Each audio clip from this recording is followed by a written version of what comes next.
Ce v-am mutat pixurile, mama?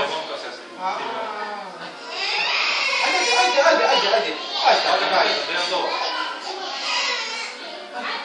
Hai mutat pixurile. Nu convine?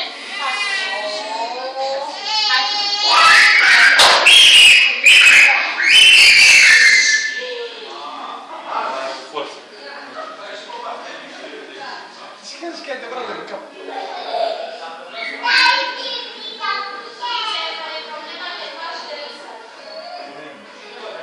Stai să mă vezi.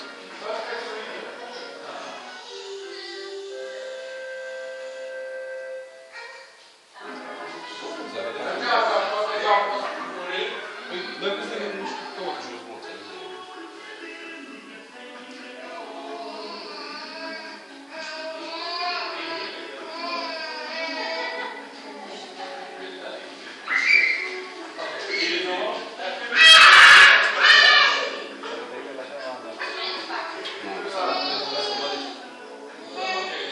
Gata, s-au pus toate. Mincinosul sună o... Cine e? Cine? Nu știu, mincinosul. Așa mai trecut? Păi da. Păi cum trebuie să faci?